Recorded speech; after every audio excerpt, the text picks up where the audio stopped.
उपाख्यान का आरंभ नाग कुमारों के द्वारा ऋतध्वज के पूर्व वृत्तांत का वर्णन। सुमति कहते हैं, पिताजी, प्राचीन काल की बात है। शत्रुजित नाम के एक महापराक्रमी राजा राज्य करते थे, जिनके यज्ञों में पर्याप्त सोमरस पान करने के कारण देवराज इंद्र बहुत संतुष्ट रहते थे। उनका पुत्र भी बुद्धि, पराक्रम और लावण्य में क्रमशः बृहस्पति, इंद्र और अश्विनी कुमारों की समानता करता था। वह राजकुमार प्रतिदिन अपने समान अवस्था, बुद्धि, बल, पराक्रम और चेष्टाओं वाले अन्य राजकुमारों से घिरा रहता था। कभी तो उनमें शास्त्रों का विवेचन और उनके सिद्धांतों का निर्णय होता था, कभी काव्य चर्चा, संगीत श्रवण और नाटक देखने आदि में समय व्यतीत होता था। राजकुमार जब खेलने में लगते, उस समय उन्हीं की अवस्था वाले बहुत से ब्राह्मण, क्षत्रिय और वैश्यों के बालक भी प्रेमवश वहां खेलने आ जाते थे। कुछ समय बीतने के पश्चात अश्वतर नामक नाग के दो पुत्र नागलोक से पृथ्वी तल पर घूमने के लिए आए। उन्होंने ब्राह्मण के रूप में अपने को छिपा रखा था। वे देखने में बड़े सुंदर और तरुण थे। वहाँ जो राजकुमार तथा अन्यान्य द्विज बालक खेलते थे, उनके साथ ही वे भी भांति भांति के विनोद करते हुए बड़े प्रेम से रहते थे।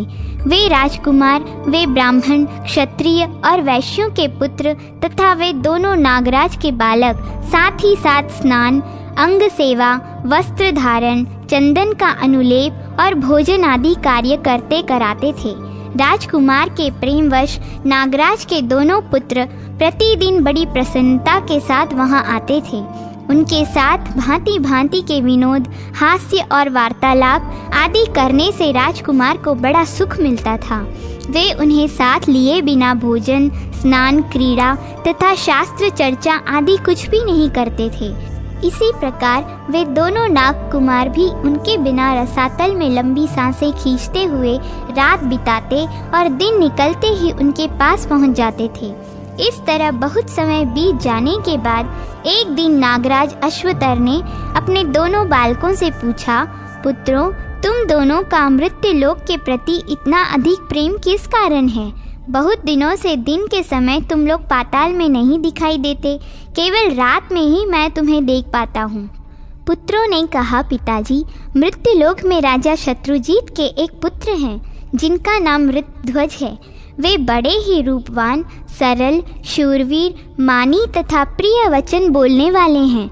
बिना पूछे ही वार्तालाप आरंभ करने वाले, वक्ता, विद्वान, मित्र भाव रखने वाले और समस्त गुणों के भंडार हैं। वे राजकुमार माननीय पुरुषों को सदा आदर देते हैं, बुद्धिमान एवं लज्जाशील हैं। विनय ही उनका आभूषण है। उनके अर्पण किए हुए उत्तम उत्तम उपचार, प्रेम और भांति भांति के भोगों ने हमारा मन हर लिया है। उनके बिना नागलोक या भूलोक में कहीं भी हमें सुख नहीं मिलता।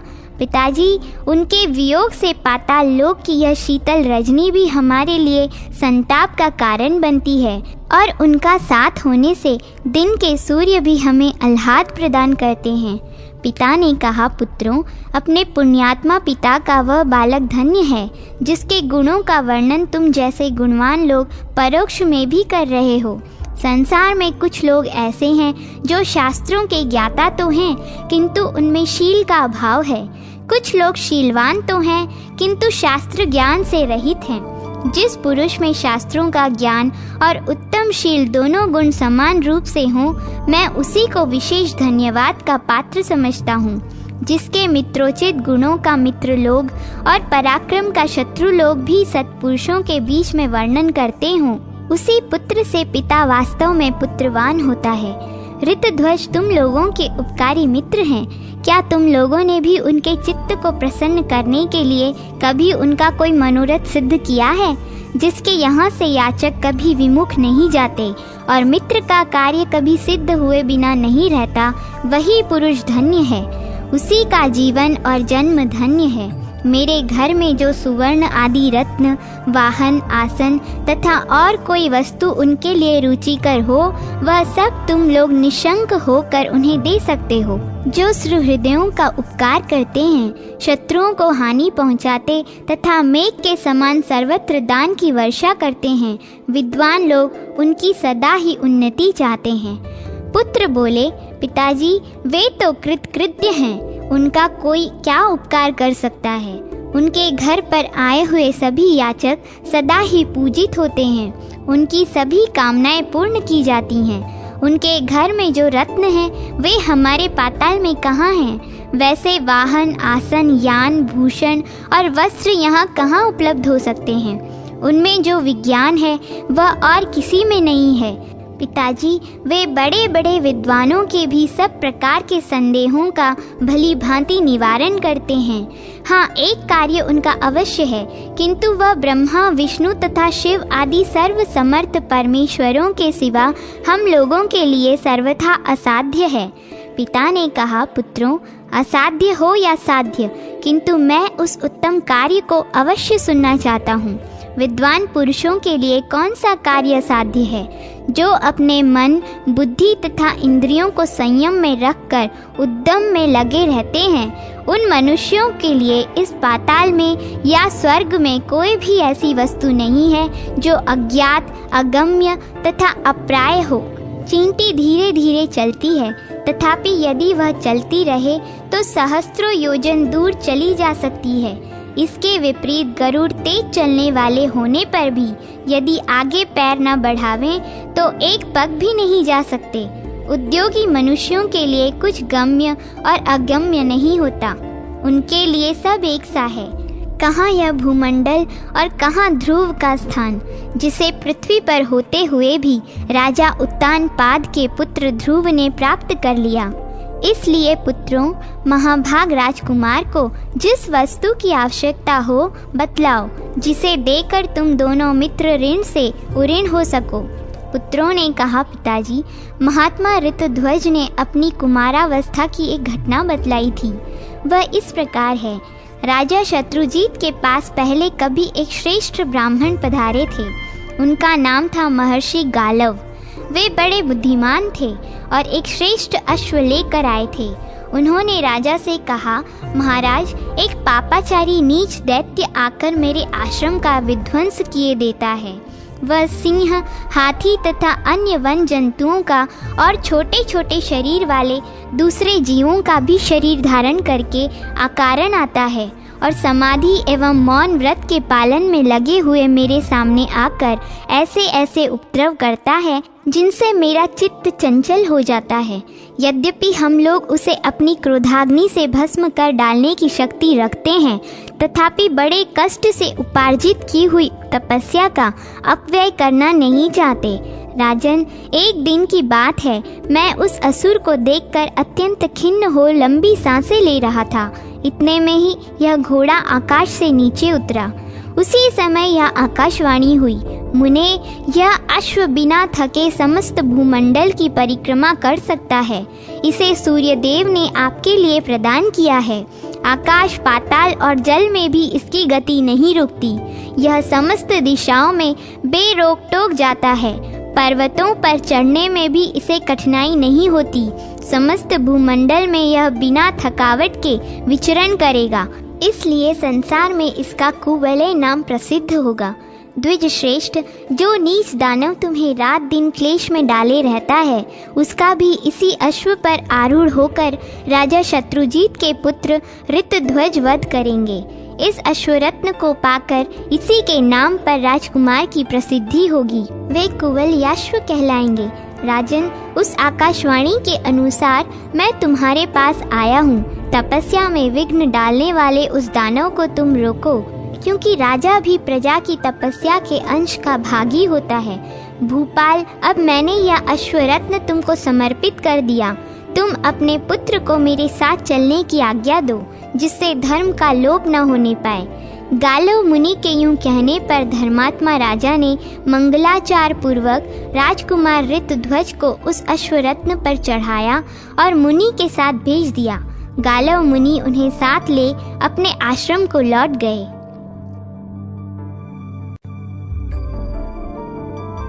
पाताल केतु का वध और मदालसा के साथ ऋतध्वज का विवाह। पिता ने पूछा, पुत्रों, महर्षि गालव के साथ जाकर राजकुमार ऋतध्वज ने वहाँ जो जो कार्य किया उसे बतलाओ। तुम लोगों की कथा बड़ी अद्भुत है। पुत्रों ने कहा, महर्षि गालव के रमणीय आश्रम में रहकर राजकुमार ऋतध्वज ने ब्रह्मवादी मुनियों के सब विघ्नों को शांत कर दिया। वीर कुवलयाश्व गालव आश्रम में ही निवास करते हैं। इस बात को वह मदोन्मत्त नीच दानव नहीं जानता था, इसलिए संध्योपासन में लगे हुए गालव मुनि को सताने के लिए वह शुकर का रूप धारण करके आया। उसे देखते ही मुनि के शिष्यों ने हल्ला मचाया। फिर तो राजकुमार शीघ्र ही घोड़े पर सवार हो धनुष लेकर उसके पीछे दौड़े। उन्होंने धनुष को खूब जोर से खींचकर एक चमकते हुए अर्धचंद्राकार बाण से उसको चोट पहुंचाई। बाण से आहत होकर वह अपने प्राण बचाने की धुन में भागा और वृक्षों तथा पर्वत से घिरी हुई घनी झाड़ियों में घुस गया। वह घोड़ा भी मन के समान वेग से चलने वाला था। उसने बड़े वेग से उस सुअर का पीछा किया। 12 रूपधारी दानव तीव्र वेग से भागता हुआ सहस्त्रों योजन दूर निकल गया और एक जगह पृथ्वी पर विवर के आकार में दिखाई देने वाले गड्ढे के भीतर बड़ी फुर्ती के साथ कूद पड़ा। इसके बाद शीघ्र ही अश्वारोही राजकुमार भी घोर अंधकार से भरे हुए उस भारी गड्ढे में कूद पड़े। उसमें जाने पर राजकुमार को वह सुअर नहीं दिखाई पड़ा, बल्कि उन्हें प्रकाश से पूर्ण पाताल लोक का दर्शन हुआ। सामने ही इंद्रपुरी के समान एक सुंदर नगर था, जिसमें सैकड़ों सोने के महल शोभा पा रहे थे। उस नगर के चारों ओर सुंदर 4 दीवारी बनी हुई थी। राजकुमार ने उसमें प्रवेश किया, किंतु वहां उन्हें कोई मनुष्य नहीं दिखाई दिया। वे नगर में घूमने लगे। घूमते ही घूमते उन्होंने एक स्त्री को देखा, जो बड़ी उतावली के साथ कहीं चली जा रही थी। राजकुमार ने उससे पूछा, तू किसकी कन्या है? किस काम से जा रही है? उस सुंदरी ने कुछ उत्तर नहीं दिया। वह चुपचाप एक महल की सीढ़ियों पर चढ़ गई। ऋतध्वज ने भी घोड़े को एक जगह बांध दिया और उसी स्त्री के पीछे पीछे महल में प्रवेश किया। उस समय उनके नेत्र आश्चर्य से चकित हो रहे थे। उनके मन में किसी प्रकार की शंका नहीं थी। महल में पहुंचने पर उन्होंने देखा एक विशाल पलंग बिछा हुआ है, जो ऊपर से नीचे तक सोने का बना है। उस पर एक सुंदरी कन्या बैठी थी, जो कामना युक्त रति सी जान पड़ती थी। चंद्रमा के समान मुख, सुंदर भौहें, कुंदरू के समान लाल होंठ, छरहरा शरीर और नील कमल के समान उसके नेत्र थे। अनंग लता की भांति उस सर्वांग सुंदरी रमणी को देखकर राजकुमार ने समझा यह कोई रसातल की देवी है। उस सुंदरी बाला ने भी मस्तक पर काले घुंघराले बालों से सुशोभित उभरी हुई छाती, स्थूल कंधों और विशाल भुजाओं वाले राजकुमार को देखकर साक्षात कामदेव ही समझा। उनके आते ही वह सहसा उठकर खड़ी हो गई, किंतु उसका मन अपने वश में न रहा। वह तुरंत ही लज्जा, आश्चर्य और दीनता के वशीभूत हो गई। सोचने लगी, ये कौन है? देवता, यक्ष, गंधर्व, नाग अथवा विद्याधर तो नहीं आ गए, या ये कोई पुण्यात्मा मनुष्य है? यूं विचार कर उसने लंबी सांस ली और पृथ्वी पर बैठकर सहसा मूर्छित हो गई। राजकुमार को भी कामदेव के बाण का आघात सा लगा। फिर भी धैर्य धारण करके उन्होंने उस तरुणी को आश्वासन दिया और कहा, डरने की आवश्यकता नहीं। वह स्त्री जिसे उन्होंने पहले महल में जाते हुए देखा था, ताड़ का पंखा लेकर व्यग्रता पूर्वक हवा करने लगी। राजकुमार ने आश्वासन देकर जब उससे मूर्छा का कारण पूछा, तब वह बाला कुछ लज्जित हो गई। उसने अपनी सखी को सब बातें बता दी। फिर उस सखी ने उसकी मूर्छा का सारा कारण, जो राजकुमार को देखने से ही हुई थी, विस्तार पूर्वक कह सुनाया। वह स्त्री बोली, प्रभो, देवलोक में विश्वावसु नाम से प्रसिद्ध एक गंधर्वों के राजा हैं। यह सुंदरी उन्हीं की कन्या है। इसका नाम मदालसा है। वज्रकेतु दानव का एक भयंकर पुत्र है, जो शत्रुओं का नाश करने वाला है। वह संसार में पाताल केतु के नाम से प्रसिद्ध है। उसका निवास स्थान पाताल के ही भीतर है। एक दिन यह मदालसा अपने पिता के उद्यान में घूम रही थी। उसी समय उस दुरात्मा दानव ने विकारमयी माया फैलाकर इस असहाय बालिका को हर लिया। उस दिन मैं इसके साथ नहीं थी। सुना है आगामी त्रयोदशी को वह असुर इसके साथ विवाह करेगा, किंतु जैसे शूद्र वेद की श्रुति का अधिकारी नहीं है, उसी प्रकार वह दानव भी इस सर्वांग सुंदरी मेरी सखी को पाने के योग्य नहीं है। अभी कल की बात है, यह बेचारी आत्महत्या करने को तैयार हो गई थी। उस समय कामधेनु ने आकर आश्वासन दिया, बेटी, यह नीच दानव तुम्हें नहीं पा सकता। महाभागे, मृत्युलोक में जाकर इस दानव को जो अपने बाणों से बींध डालेगा वही तुम्हारा पति होगा। बहुत शीघ्र यह सुयोग प्राप्त होने वाला है। यह कहकर सुरभि देवी अंतर्ध्यान हो गईं। मेरा नाम कुंडला है।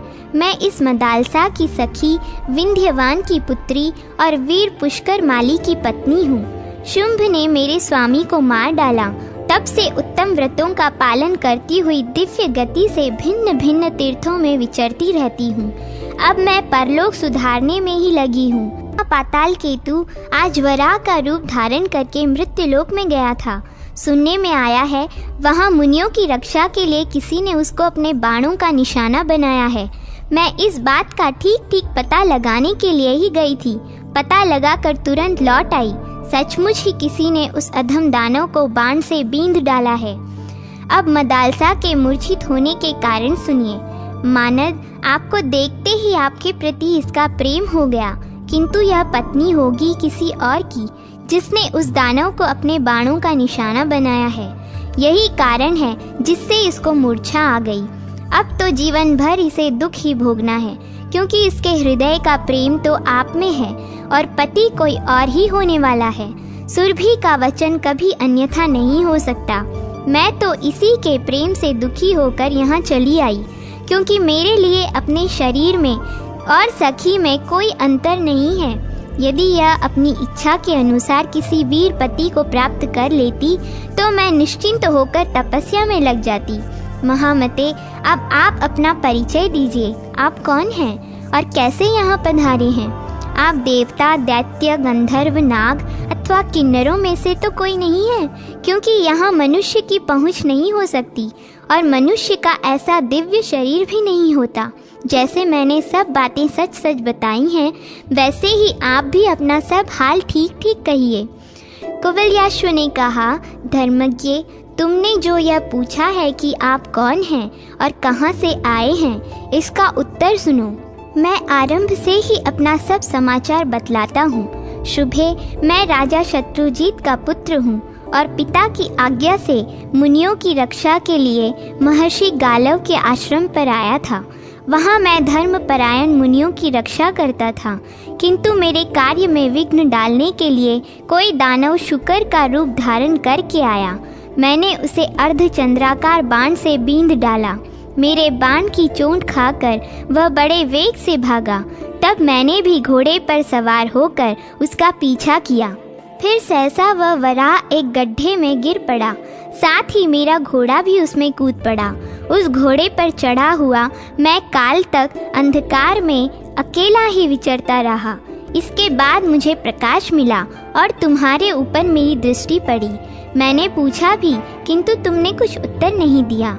फिर मैं तुम्हारे पीछे पीछे इस सुंदर महल में आ गया। यह मैंने सच्ची बात बतलाई है। मैं देवता, दानव, नाग, गंधर्व अथवा किन्नर नहीं हूँ। देवता आदि तो मेरे पूजनीय हैं। कुंडले, मैं मनुष्य ही हूँ। तुम्हें इस विषय में कभी कोई संदेह नहीं करना चाहिए। यह सुनकर मदालसा को बड़ी प्रसन्नता हुई। उसने लज्जित होकर अपनी सखी के सुंदर मुख की ओर देखा, किंतु कुछ बोल न सकी। उसकी सखी ने फिर प्रसन्न होकर कहा, वीर, आपकी बात सत्य है, इसमें संदेह के लिए कोई स्थान नहीं है। मेरी सखी का हृदय और किसी को देखकर आसक्त नहीं हो सकता। अधिक कमनीय कांति चंद्रमा को ही प्राप्त होती है। प्रचंड प्रभा सूर्य में ही मिलती है। दैवी विभूति धन्य पुरुष को ही प्राप्त होती है।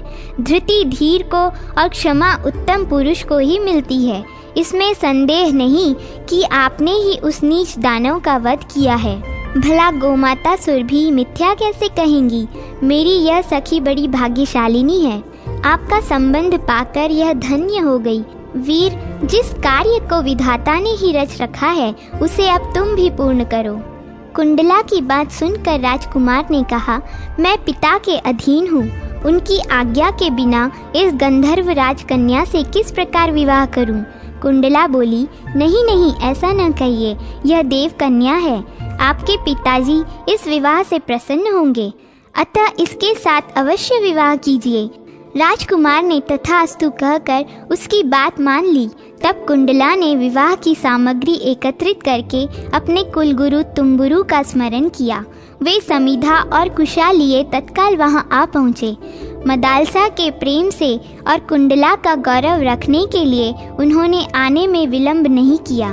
वे मंत्र के ज्ञाता थे, अतः अग्नि प्रज्वलित करके उन्होंने हवन किया और मंगलाचार के अनंतर कन्यादान करके वैवाहिक विधि संपन्न की।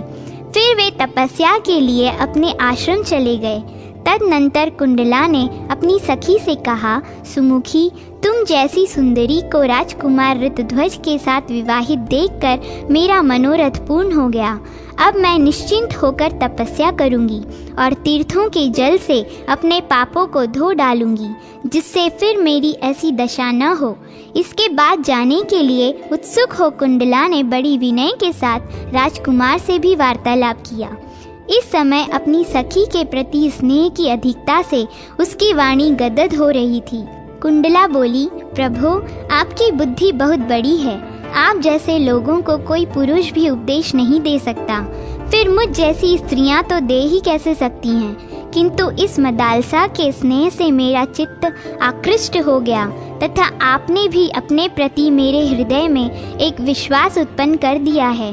इसलिए मैं आपको कर्तव्य का स्मरण मात्र करा रही हूँ। पति को चाहिए कि सदा अपनी पत्नी का भरण पोषण करे। जब पति पत्नी प्रेमवश एक दूसरे के वशीभूत होते हैं तब उन्हें धर्म, अर्थ, काम तीनों की प्राप्ति होती है, क्योंकि त्रिवर्ग की प्राप्ति पति पत्नी दोनों के सहयोग पर ही निर्भर है। राजकुमार, स्त्री की सहायता लिए बिना पुरुष किसी देवता, पितर, भृत्य और अतिथियों का पूजन नहीं कर सकता। मनुष्य जब पतिव्रता पत्नी की रक्षा करता है तब वह पुत्रोत्पादन के द्वारा, पितरों को अन्न आदि के द्वारा, अतिथियों को पूजा अर्चा के द्वारा देवताओं को प्रसन्न करता है। स्त्री भी पति के बिना धर्म, अर्थ, काम एवं संतान नहीं पा सकती। इसलिए पति पत्नी दोनों के सहयोग पर ही त्रिवर्ग का सुख निर्भर करता है। आप दोनों नव दंपत्ति के लिए ये बातें मैंने निवेदन की हैं। अब मैं अपनी इच्छा के अनुसार जा रही हूँ। यूँ कहकर कुंडला ने अपनी सखी को गले से लगाया और राजकुमार को नमस्कार करके वह दिव्य गति से अपने अभिष्ट स्थान को चली गई। ऋतध्वज ने भी मदालसा को अपने घोड़े पर बिठाया और पाताल लोक से निकल जाने की तैयारी की। यह बात दानवों को मालूम हो गई। उन्होंने सहसा कोलाहल मचाना आरंभ किया। पाताल केतु जिस कन्या रत्न को स्वर्ग से हर लाया था उसे यह राजकुमार चुराए जाता है, यह समाचार पाते ही परिघ, खड्ग, गदा, शूल, बाण और धनुष आदि आयुधों से सजी हुई दानवों की विशाल सेना पाताल केतु के साथ वहां आ पहुंची। उसी समय खड़ा रह कहते हुए बड़े बड़े दानवों ने राजकुमार ऋतध्वज पर बाणों की शूलों की वृष्टि आरंभ कर दी। राजकुमार भी बड़े पराक्रमी थे। उन्होंने हंसते हंसते बाणों का जाल सा फैला दिया और खेल खेल में ही दानवों के सब अस्त्र शस्त्र काट गिराए। क्षण भर में ही पाताल लोक की भूमि ऋतध्वज के बाणों से छिन्न भिन्न हुए खड्ग, शक्ति, रिष्टि और सायकों से आच्छादित हो गई। तदनंतर राजकुमार ने त्वाष्ट्र नामक अस्त्र का संधान किया और उसे दानवों पर छोड़ दिया। उसकी प्रचंड ज्वाला से पाताल केतु सहित समस्त दानव दग्ध हो गए। उनकी हड्डियां चटक चटक कर राख हो गईं, जैसे कपिल मुनि की क्रोधाग्नि में सगर पुत्र भस्म हो गए थे। उसी प्रकार ऋतध्वज की शराग्नि में संपूर्ण दानव जल मरे। इस प्रकार बड़े बड़े दानवों का वध करके राजकुमार फिर अपने अश्व पर सवार हुए और उस स्त्री रत्न के साथ अपने पिता के नगर में आए। पिता के चरणों में प्रणाम करके उन्होंने पाताल में जाने, कुंडला के दर्शन होने, मदालसा को पाने और दानवों से युद्ध करने आदि का सब समाचार सुना दिया। यह सब सुनकर पिता को बड़ी प्रसन्नता हुई। उन्होंने पुत्र को छाती से लगाकर कहा, बेटा, तुम सुपात्र और महात्मा हो। तुमने मुझे तार दिया, क्योंकि तुम्हारे द्वारा उत्तम धर्म का पालन करने वाले मुनियों की भय से रक्षा हुई है। मेरे पूर्वजों ने अपने कुल को यश से विख्यात किया था। मैंने उस यश को फैलाया था और तुमने अनुपम पराक्रम करके उसे और भी बढ़ा दिया। पिता ने जो यश, धन अथवा पराक्रम प्राप्त किया हो, उसे जो कम नहीं करता, वह पुत्र मध्यम श्रेणी का माना गया है। जो अपनी शक्ति से पिता की अपेक्षा भी अधिक पराक्रम दिखाए, उसे विद्वान पुरुष श्रेष्ठ कहते हैं। किंतु जो पिता द्वारा उपार्जित धन, वीर्य तथा यश को अपने समय में घटा देता है, वह बुद्धिमान पुरुषों द्वारा अधम बताया गया है। मैंने जिस प्रकार ब्राह्मणों की रक्षा की थी, उसी प्रकार तुमने भी की है, परंतु पाताल लोक की यात्रा और वहाँ असुरों का विनाश, ये सब कार्य तुमने अधिक किए हैं। अतः तुम्हारी गणना उत्तम पुरुषों में है। बेटा, तुम धन्य हो। तुम्हारे जैसे अधिक गुणवान पुत्र को पाकर मैं पुण्यवानों के लिए भी स्पृहणीय हो रहा हूँ। जिसका पुत्र बुद्धि, दान और पराक्रम में उससे बढ़ नहीं जाता, वह मनुष्य मेरे मत में पुत्र जनित आनंद को नहीं प्राप्त करता। उस पुरुष को धिक्कार है जो इस लोक में पिता के नाम पर ख्याति लाभ करता है।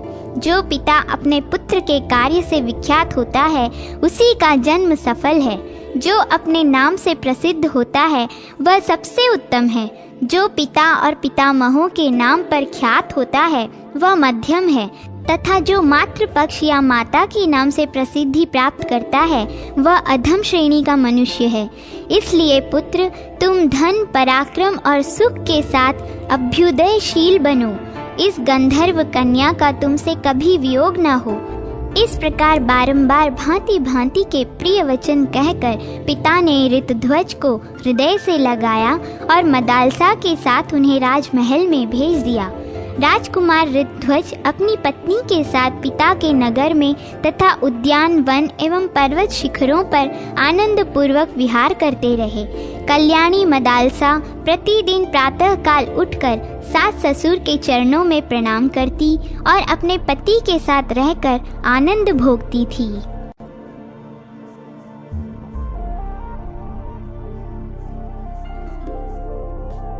ताल केतु के कपट से मरी हुई मदालसा की नागराज के फण से उत्पत्ति और ऋतध्वज का पाताल लोक में गमन।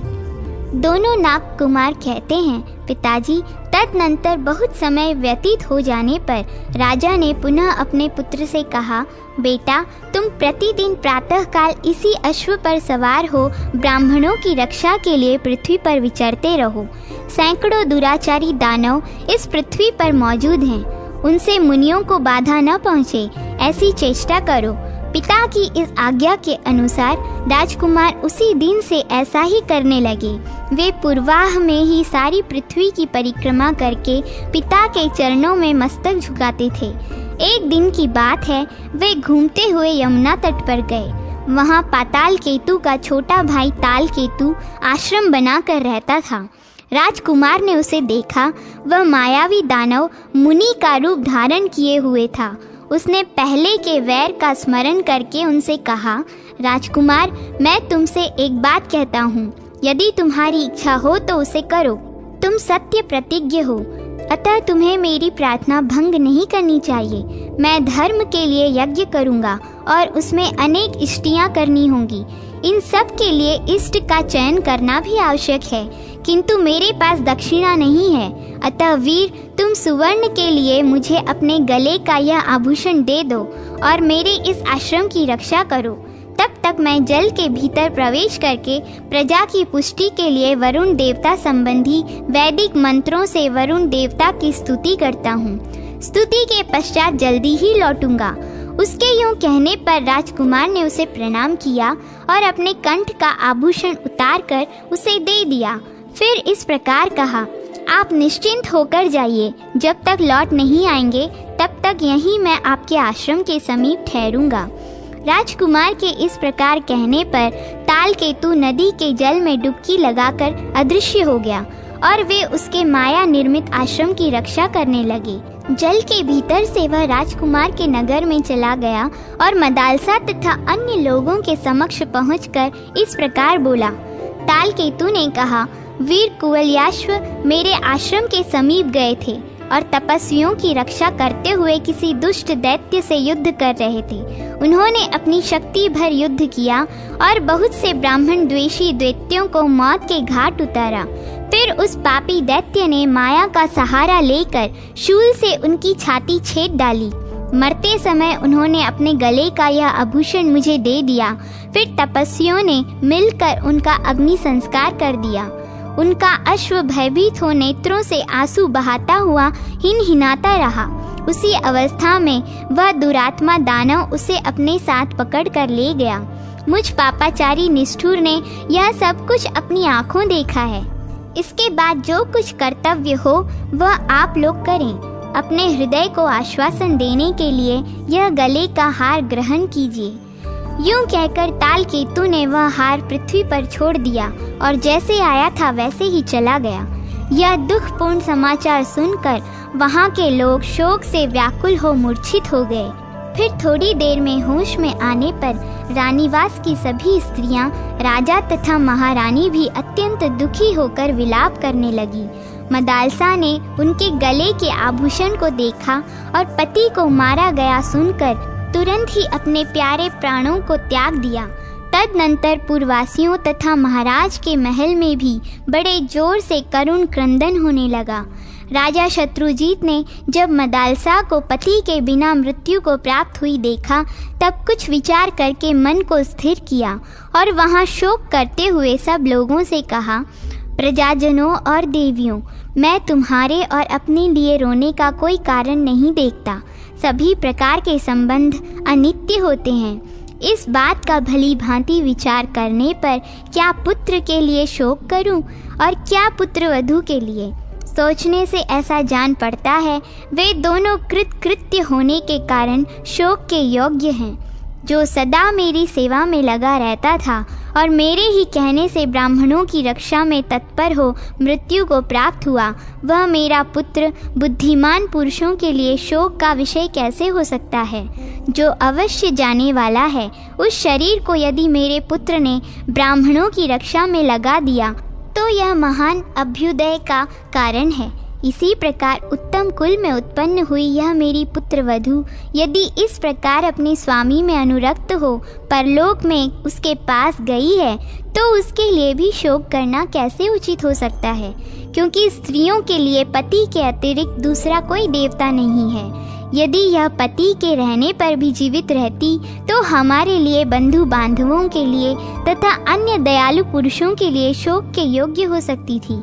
यह तो अपने स्वामी के वध का समाचार सुनकर तुरंत ही उनके पीछे चली गई है। अतः विद्वान पुरुषों के लिए शोक के योग्य नहीं है। शोक तो उन स्त्रियों के लिए करना चाहिए जो पति वियोगिनी होकर भी जीवित हों। जो पति के साथ ही प्राण त्याग देती हैं, वे कदापि शोक के योग्य नहीं हैं। मदालसा बड़ी कृतज्ञ थी, इसलिए इसने पति वियोग का दुख नहीं भोगा। जो इहलोक तथा परलोक में सब प्रकार के सौख्य प्रदान करने वाला है, उस पति को कौन स्त्री मनुष्य समझेगी? अतः मेरा वह पुत्र ऋतध्वज, यह पुत्र वधू, मैं तथा ऋतध्वज की माता, इनमें से कोई भी शोक के योग्य नहीं है। मेरे पुत्र ने ब्राह्मणों की रक्षा के लिए अपने प्राण त्याग कर हम सबका उद्धार किया है। संग्राम में ब्राह्मणों की रक्षा के लिए प्राण त्याग करके मेरे पुत्र ने अपनी माता के सतीत्व, वंश की निर्मलता तथा अपने पराक्रम का त्याग नहीं किया है। तदनंतर कुवलयाश्व की माता ने अपने पति की ओर देखकर कहा, राजन, मेरी माता और बहन को भी ऐसी प्रसन्नता नहीं प्राप्त हुई जैसी कि मुनियों की रक्षा के लिए पुत्र का वध सुनकर मुझे हुई है। जो शोक में पड़े हुए बंधु बांधवों के सामने रोग से क्लेश उठाते और अत्यंत दुखी होकर लंबी सांसें खींचते हुए प्राण त्याग करते हैं, उनकी माता का संतान उत्पन्न करना व्यर्थ है। जो गौ और ब्राह्मणों की रक्षा में तत्पर हो, रणभूमि में निर्भयता पूर्वक युद्ध करते हुए शस्त्रों से आहत होकर मृत्यु को प्राप्त होते हैं, वे ही इस पृथ्वी पर धन्य मनुष्य हैं। जो याचकों, मित्रों तथा शत्रुओं से कभी विमुख नहीं होता, उसी से पिता वस्तुतः पुत्रवान होता है और माता उसी के कारण वीर पुत्र की जननी मानी जाती है। पुत्र के जन्म काल में माता को जो क्लेश उठाना पड़ता है, वह तभी सफल होता है जब पुत्र शत्रुओं पर विजय प्राप्त करे अथवा युद्ध में लड़ता हुआ मारा जाए। तदनंतर राजा शत्रुजीत ने अपनी पुत्रवधू मदालसा का दाह संस्कार किया और नगर से बाहर निकलकर पुत्र को जलांजलि दी। ताल केतु फिर यमुना जल से निकलकर राजकुमार के पास गया और प्रेम पूर्वक मीठी वाणी में बोला, राजकुमार, अब तुम जाओ, तुमने मुझे कृतार्थ कर दिया। तुम जो यहाँ अविचल भाव से खड़े रहे, इससे मैंने बहुत दिनों तक अपनी अभिलाषा पूरी कर ली। मुझे महात्मा वरुण की प्रसन्नता के लिए वारुण यज्ञ का अनुष्ठान करने की बहुत दिनों से अभिलाषा थी। वह सब कार्य पूरा कर लिया गया है। उसके यूं कहने पर राजकुमार उसको प्रणाम करके गरुड़ तथा वायु के समान वेग वाले उसी अश्व पर आरूढ़ हुए और अपने पिता के नगर की ओर चल दिए। राजकुमार ऋतध्वज बड़े वेग से अपने नगर में आए। उस समय उनके मन में माता पिता के चरणों की वंदना करने तथा मदालसा को देखने की प्रबल इच्छा थी। वहां पहुंचकर उन्होंने देखा, सामने आने वाले सभी लोग उद्विग्न हैं। किसी के मुख पर प्रसन्नता का चिन्ह नहीं है, किंतु साथ ही सबकी आकृति से आश्चर्य टपक रहा है और मुख पर अत्यंत हर्ष छा रहा है। पिता, माता तथा अन्य बंधु बांधवों ने उन्हें छाती से लगाया और चिरंजीवी रहो वत्स, यह कहकर कल्याणमय आशीर्वाद दिया। राजकुमार भी सबको प्रणाम करके आश्चर्यमग्न हो पूछने लगे, यह क्या बात है? पिता से पूछने पर उन्होंने बीती हुई सारी बातें कह सुनाई। अपनी मनोरम भार्या मदालसा की मृत्यु का समाचार सुनकर तथा माता पिता को सामने खड़ा देख वे लज्जा और शोक के समुद्र में डूब गए और मन ही मन सोचने लगे, हाय, उस साध्वी बाला ने मेरी मृत्यु की बात सुनकर प्राण त्याग दिए, फिर भी मैं जीवित हूँ। मुझ निष्ठुर को धिक्कार है। अहो, मैं क्रूर हूँ, अनार्य हूँ, जो मेरे लिए ही मृत्यु को प्राप्त हुई उस मृगनयनी पत्नी के बिना भी अत्यंत निर्दय होकर जी रहा हूँ। इसके बाद उन्होंने अपने मन के आवेग को रोका और मोह छोड़कर विचारना आरंभ किया। वह मर गई, इसलिए यदि मैं भी उसके निमित्त अपने प्राण त्याग दूं, तो इससे उस बेचारी का क्या उपकार होगा? यह कार्य तो स्त्रियों के लिए ही प्रशंसनीय है। यदि बारंबार हाँ प्रिय कहकर दीन भाव से रोता हूँ, तो यह भी मेरे लिए प्रशंसा के योग्य बात नहीं है। मेरा कर्तव्य तो है पिताजी की सेवा करना। यह जीवन उन्हीं के अधीन है, अतः मैं कैसे इसका त्याग कर सकता हूँ? किंतु आज से स्त्री संबंधी भोग का परित्याग कर देना मैं अपने लिए उचित समझता हूँ। यद्यपि इससे भी उस तनवंगी का कोई उपकार नहीं होता, तथापि मुझको तो सर्वथा विषय भोग का त्याग ही करना उचित है। इससे उपकार अथवा अपकार कुछ भी नहीं होता। जिसने मेरे लिए प्राण तक त्याग दिया, उसके लिए मेरा यह त्याग बहुत थोड़ा है। ऐसा निश्चय करके उन्होंने मदालसा के लिए जलांजलि दी और उसके बाद का कर्म पूरा करके इस प्रकार प्रतिज्ञा की। ऋतध्वज बोले, यदि इस जन्म में मेरी सुंदरी पत्नी मदालसा मुझे फिर न मिल सकी, तो दूसरी कोई स्त्री मेरी जीवन संगिनी नहीं बन सकती। मृग के समान विशाल नेत्रों वाली गंधर्व राजकुमारी मदालसा के अतिरिक्त अन्य किसी स्त्री के साथ मैं संभोग नहीं कर सकता। यह मैंने सर्वथा सत्य कहा है। दोनों नागकुमार कहते हैं, पिताजी, इस प्रकार मदालसा के बिना वे स्त्री संबंधी समस्त भोगों का परित्याग करके अब अपने समवयस्क मित्रों के साथ मन बहलाते हैं। यही उनका सबसे बड़ा कार्य है। परंतु यह तो ईश्वर कोटि में पहुँचे हुए व्यक्तियों के लिए भी अत्यंत दुष्कर है, फिर अन्य लोगों की तो बात ही क्या है।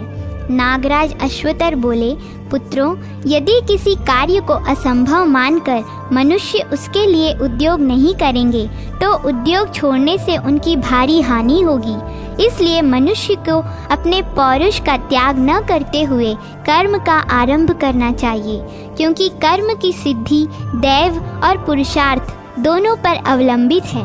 इसलिए मैं तपस्या का आश्रय लेकर ऐसा यत्न करूंगा जिससे इस कार्य की शीघ्र ही सिद्धि हो। यूं कहकर नागराज अश्वतर हिमालय पर्वत के प्रलक्षावतरण तीर्थ में, जो सरस्वती का उद्गम स्थान है, जाकर दुष्कर तपस्या करने लगे। वे तीनों समय स्नान करते और नियमित आहार पर रहते हुए सरस्वती देवी में मन लगाकर उत्तम वाणी में उनकी स्तुति करते थे। अश्वतर ने कहा, जो संपूर्ण जगत को धारण करने वाली और वेदों की जननी है, उन कल्याणमयी सरस्वती देवी को प्रसन्न करने की इच्छा से मैं उनके चरणों में शीश झुकाता और उनकी स्तुति करता हूँ। देवी, मोक्ष और बंधन रूप अर्थ से युक्त जो कुछ भी सत और असत पद है, वह सब तुम में असंयुक्त होकर भी संयुक्त की भांति स्थित है। देवी, जिसमें सब कुछ प्रतिष्ठित है, वह परम अक्षर तुम ही हो।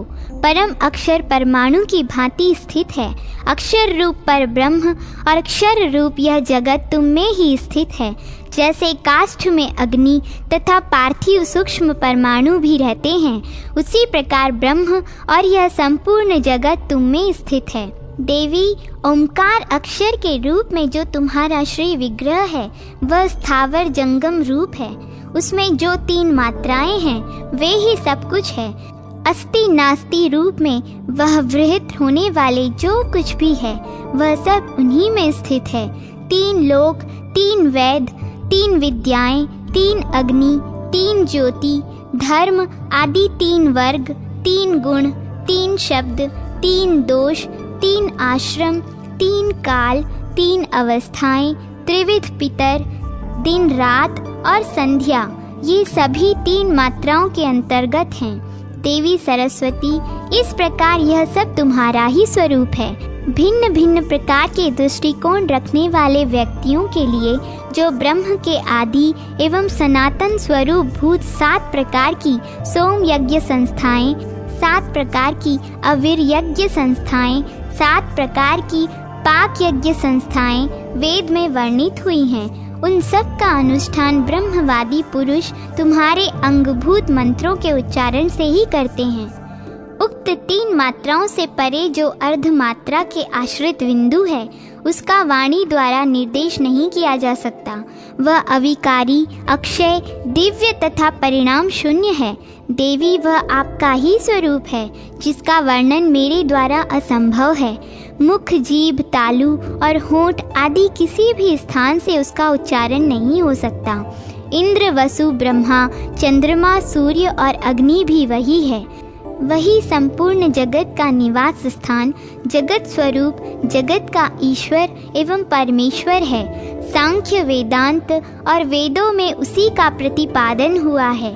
अनेकों शाखाओं में उसी के स्वरूप का निश्चय किया गया है। वह आदि अंत से रहित है तथा सत असत से विलक्षण होता हुआ भी सत स्वरूप ही है।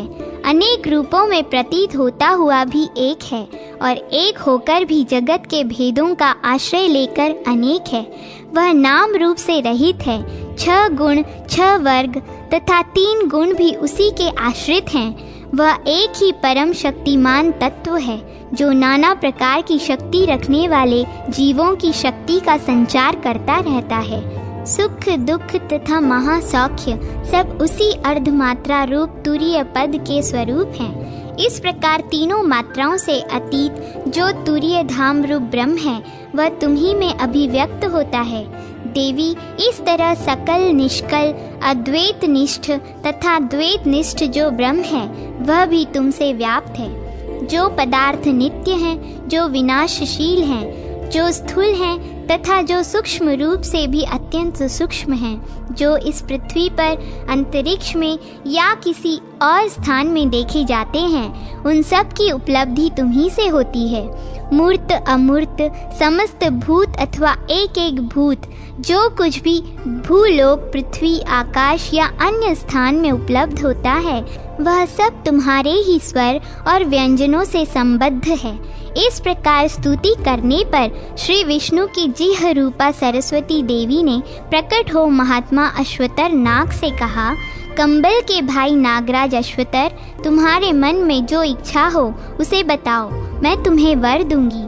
अश्वतर बोले, देवी, पहले तो आप कंबल को ही मुझे सहायक रूप में दे दीजिए और हम दोनों भाइयों को संगीत के समस्त स्वरों का ज्ञान करा दीजिए। सरस्वती ने कहा, नागराज, 7 स्वर, 7 ग्राम, राग, 7 गीत, 7 मूर्छनाएं, 49 प्रकार की ताने और 3 ग्राम, इन सबको तुम और कंबल भी गा सकते हो। इसके सिवा मेरी कृपा से तुम्हें 4 प्रकार के पद, 3 ताल और 3 लयों का भी ज्ञान हो जाएगा। मैंने तीनों यति और 4 प्रकार के बाजों का ज्ञान भी तुम्हें दे दिया। यह सब तो मेरे प्रसाद से तुम्हें मिलेगा ही, और भी इसके अंतर्गत जो स्वर व्यंजन संबंधी विज्ञान है, वह सब भी तुमको और कंबल को मैंने प्रदान किया है।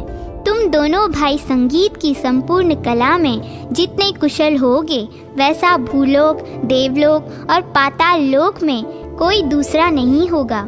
सबकी जिह्व रूपा सरस्वती देवी यूं कहकर तत्काल अंतर ध्यान हो गईं।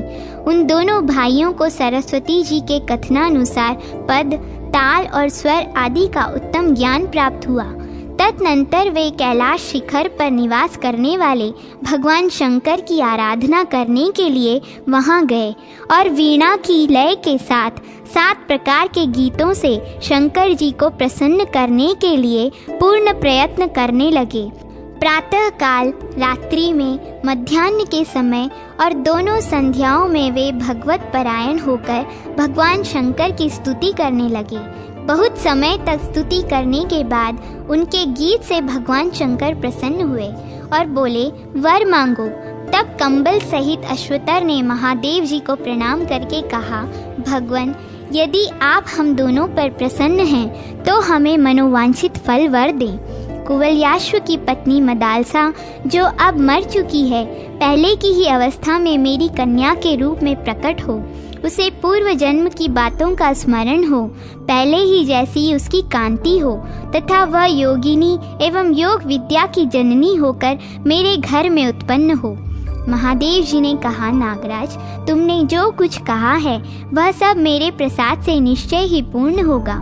श्राद्ध का दिन आने पर तुम उसमें दिए हुए मध्यम पिंड को शुद्ध एवं पवित्र चित्त होकर खा लेना। उसके खा लेने पर तुम्हारे मध्यम फन से कल्याणी मदालसा जैसे मरी है, उसी रूप में उत्पन्न होगी। तुम इसी कामना को मन में लेकर उस दिन पितरों का तर्पण करना, इससे वह तत्काल ही तुम्हारे मध्यम फन से प्रकट हो जाएगी।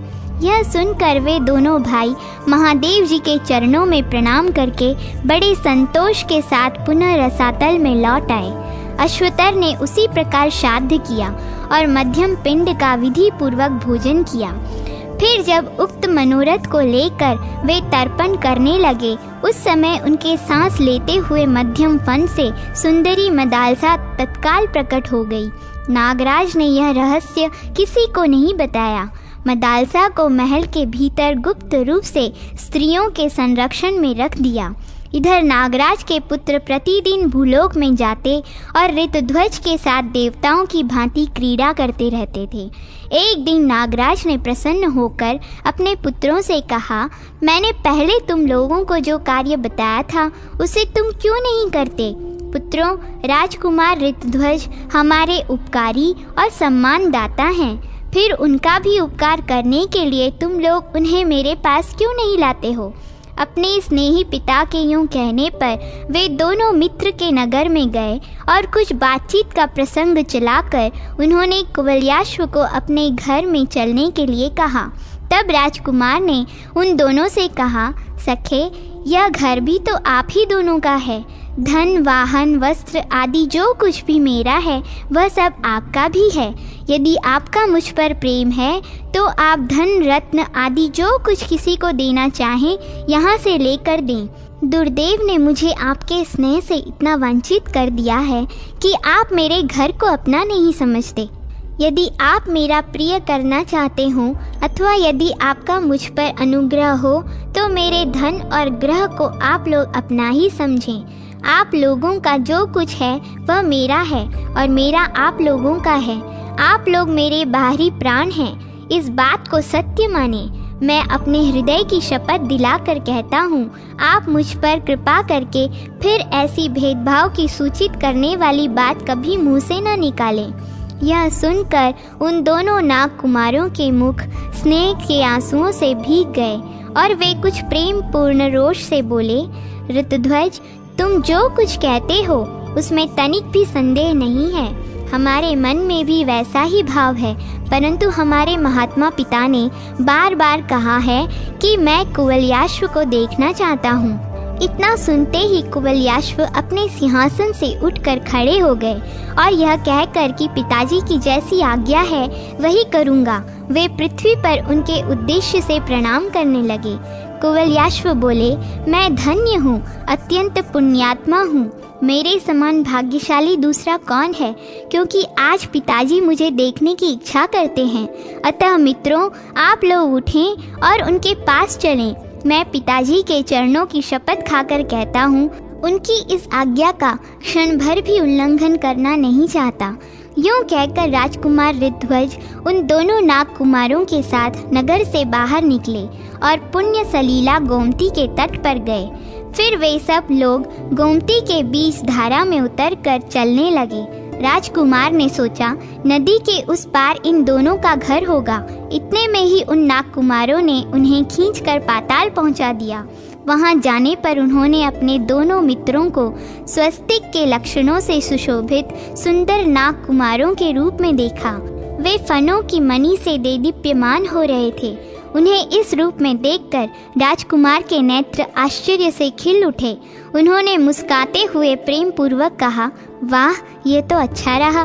पाताल में कहीं तो वीणा और वेणु की मधुर ध्वनि के साथ संगीत के शब्द सुनाई देते थे, कहीं मृदंग और ढोल आदि बाजे बज रहे थे। सैकड़ों मनोहर भवन चारों ओर दृष्टिगोचर होते थे। इस प्रकार अपने प्रिय नाग कुमारों के साथ पाताल की शोभा निहारते हुए राजकुमार ऋतध्वज आगे बढ़ने लगे। कुछ दूर जाने के बाद सबने नागराज के महल में प्रवेश किया। नागराज अश्वतर सोने के सिंहासन पर, जिसमें मणि, मूंगे और वैदूर्य आदि रत्नों की झालरें लगी थी, विराजमान थे। उनके अंगों में दिव्य हार एवं दिव्य वस्त्र शोभा पा रहे थे। कानों में मणिमय कुंडल झिलमिला रहे थे। सफेद मोतियों का मनोहर हार वक्ष स्थल की शोभा बढ़ा रहा था और भुजाओं में भुजबंद सुशोभित थे। दोनों नाग कुमारों ने, यही हमारे पिताजी हैं, यूं कहकर राजकुमार को उनका दर्शन कराया और पिताजी से यह निवेदन किया कि यही हमारे मित्र कुवलयाश्व हैं। ऋतुध्वज ने नागराज के चरणों में मस्तक झुकाकर प्रणाम किया। नागराज ने उन्हें बलपूर्वक उठाया और खूब कसकर छाती से लगा लिया।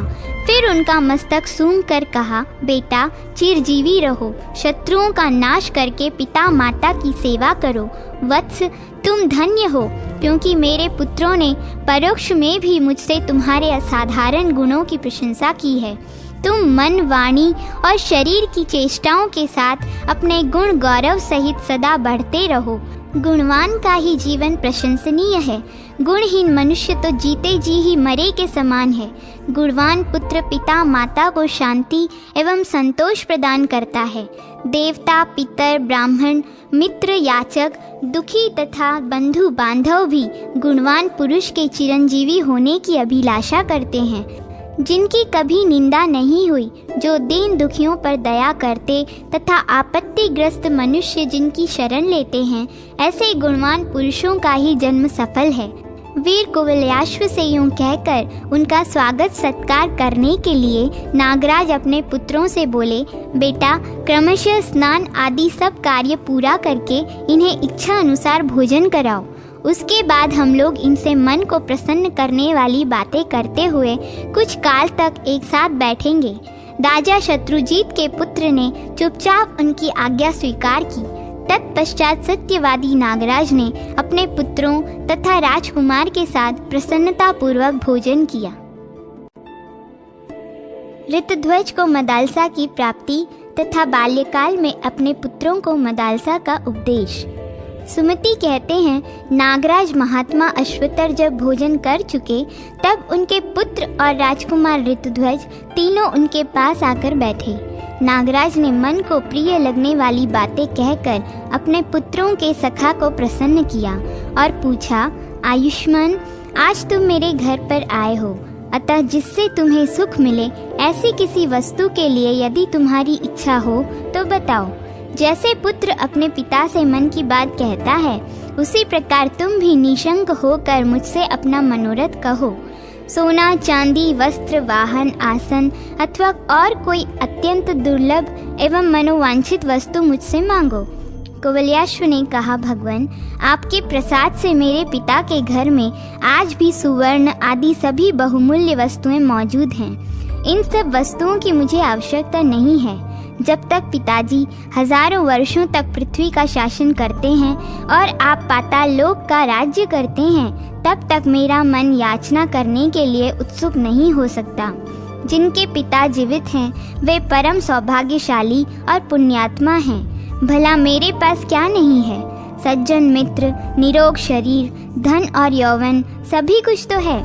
जो इस बात की चिंता न करके कि मेरे घर में धन है या नहीं, पिता की भुजाओं की छत्र छाया में रहते हैं, वे ही सुखी हैं। जो लोग बचपन से ही पितृहीन होकर कुटुंब का भार वहन करते हैं, उनका सुख भोग छिन जाने के कारण मैं तो यही समझता हूँ कि विधाता ने उन्हें सौभाग्य से वंचित कर रखा है। मैं तो आपकी कृपा से पिताजी के दिए हुए धन रत्न आदि के भंडारों में से प्रतिदिन याचकों को उनकी इच्छा के अनुसार दान देता रहता हूँ। यहाँ आकर मैंने अपने मुकुट से जो आपके दोनों चरणों का स्पर्श किया तथा आपके शरीर से मेरा स्पर्श हुआ, इसी से मैं सब कुछ पा गया। राजकुमार का यह विनय युक्त वचन सुनकर नागराज अश्वतर ने प्रेम पूर्वक कहा, यदि मुझसे रत्न और सुवर्ण आदि लेने का तुम्हारा मन नहीं होता तो और ही कोई वस्तु जो तुम्हारे मन को प्रसन्न कर सके मांगो, मैं तुम्हें दूंगा। कुवलयाश्व ने कहा, भगवान, आपके प्रसाद से मेरे घर में सब कुछ है। विशेषतः आपके दर्शन से मुझे सब मिल गया। आप देवता हैं और मैं मनुष्य। आपने अपने शरीर से जो मेरा आलिंगन किया, इसी से मैं कृतकृत्य हूँ। मेरा जीवन सफल हो गया है। नागराज, आपकी चरण धूलि ने जो मेरे मस्तक पर अपना स्थान बनाया है, उसी से मैंने क्या नहीं पा लिया। यदि आपको मुझे मनोवांछित वर देना ही है तो यह दीजिए कि मेरे हृदय से पुण्य कर्मों का संस्कार कभी दूर न हो। अश्वतर बोले, विद्वान, ऐसा ही होगा। तुम्हारी बुद्धि धर्म में लगी रहेगी। तथापि इस समय तुम मेरे घर में आए हो, इसलिए तुम्हें मनुष्य लोक में जो वस्तु दुर्लभ प्रतीत होती है वही मुझसे मांग लो। उनकी यह बात सुनकर राजकुमार ऋतध्वज अपने दोनों मित्र नाग कुमारों के मुख की ओर देखने लगे। तब उन दोनों ने पिता को प्रणाम करके राजपुत्र का जो अभीष्ट था उसे स्पष्ट रूप से कहना आरंभ किया। नागकुमार बोले, पिताजी, गंधर्व राजकुमारी मदालसा इनकी प्यारी पत्नी थी। उसको किसी दुष्ट बुद्धि वाले दुरात्मा दानव ने, जो इनके साथ वैर रखता था, धोखा दिया। उसने उसी दानव के मुख से इनकी मृत्यु का समाचार सुनकर अपने प्यारे प्राणों को त्याग दिया। तब इन्होंने अपनी पत्नी के प्रति कृतज्ञ होकर यह प्रतिज्ञा कर ली कि अब मदालसा को छोड़कर दूसरी कोई स्त्री मेरी पत्नी नहीं हो सकती। पिताजी, ये वीर ऋतध्वज आज उसी सर्वांग सुंदरी मदालसा को देखना चाहते हैं। यदि ऐसा किया जा सके तो इनका मनोरथ पूर्ण हो सकता है। तब नागराज घर में छिपाई हुई मदालसा को ले आए और राजकुमार को उसे दिखाया तथा पूछा, ऋतध्वज, यह तुम्हारी पत्नी मदालसा है या नहीं? उसे देखते ही राजकुमार लज्जा छोड़कर उठे और हाँ प्रिय कहते हुए उसकी ओर बढ़े। तब नागराज ने उसे रोका और मदालसा के मरकर जीवित होने की आदि सारी घटनाएं कह सुनाई। फिर तो राजकुमार ने प्रसन्न होकर अपनी प्यारी पत्नी को ग्रहण किया। तदनंतर उनके स्मरण करते ही उनका प्यारा अश्व वहां आ पहुंचा। उस समय नागराज को प्रणाम करके वे अश्व पर आरूढ़ हुए और मदालसा के साथ अपने नगर को चल दिए। वहां पहुंचकर उन्होंने अपने पिता माता से उसके मर कर जीवित होने का सब समाचार निवेदन किया।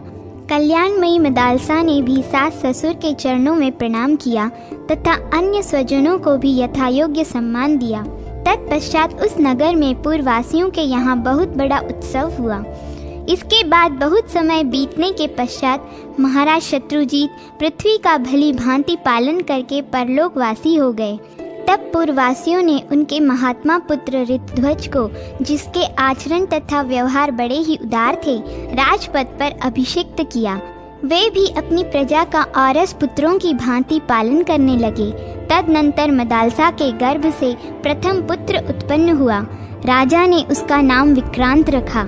इससे कुटुंब के सब लोग बड़े प्रसन्न हुए, किंतु मदालसा वह नाम सुनकर हंसने लगी। उसने उत्तान सोकर जोर जोर से रोते हुए शिशु को बहलाने के व्याज से इस प्रकार कहना आरंभ किया। हे तात, तू तो शुद्ध आत्मा है, तेरा कोई नाम नहीं है। यह कल्पित नाम तो तुझे अभी मिला है। यह शरीर भी 5 भूतों का बना हुआ है। न यह तेरा है न तू इसका है, फिर किस लिए रो रहा है? अथवा तू नहीं रोता है? यह शब्द तो राजकुमार के पास पहुंचकर अपने आप ही प्रकट होता है।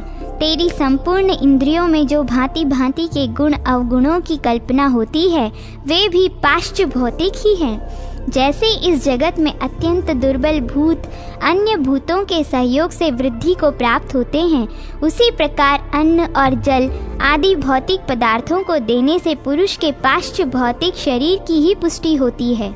इससे तुझ शुद्ध आत्मा की न तो वृद्धि होती है और न ही हानि होती है।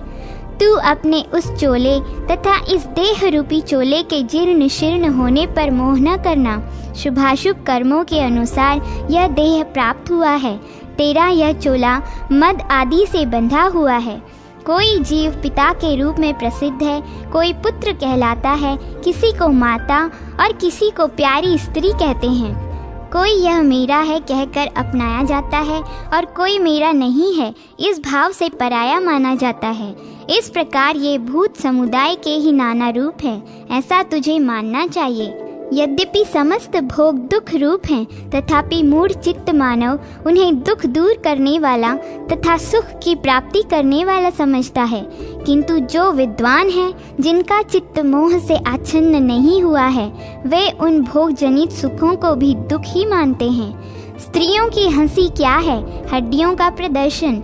जिसे हम अत्यंत सुंदर नेत्र कहते हैं, वह मज्जा की कलुषता है और मोटे मोटे कूच आदि घने मांस की ग्रंथियां हैं। अतः पुरुष जिस पर अनुराग करता है, वह युवती स्त्री क्या नरक की जीती जागती मूर्ति नहीं है? पृथ्वी पर सवारी चलती है, सवारी पर यह शरीर चलता है और इस शरीर में भी एक दूसरा पुरुष बैठा रहता है। किंतु पृथ्वी और सवारी में वैसी अधिक ममता नहीं देखी जाती जैसी कि अपने देह में दृष्टिगोचर होती है। यही मूर्खता है। ज्यों-ज्यों वह बालक बढ़ने लगा, त्यों ही त्यों महारानी मदालसा प्रतिदिन उसे बहलाने आदि के द्वारा ममता शून्य ज्ञान का उपदेश करने लगी। जैसे जैसे उसके शरीर में बल आता गया और जैसे जैसे वह पिता से व्यावहारिक बुद्धि सीखने लगा, वैसे ही वैसे माता के वचनों से उसे आत्म तत्व का ज्ञान भी प्राप्त होता था। इस प्रकार माता ने जन्म से ही अपने पुत्र को ऐसा उपदेश दिया जिससे ज्ञानी एवं ममता शून्य होकर उसने गृहस्थ धर्म के प्रति अपने मन को नहीं जाने दिया। इस प्रकार जब मदालसा के गर्भ से दूसरा पुत्र उत्पन्न हुआ, तब पिता ने उसका नाम सुबाहु रखा।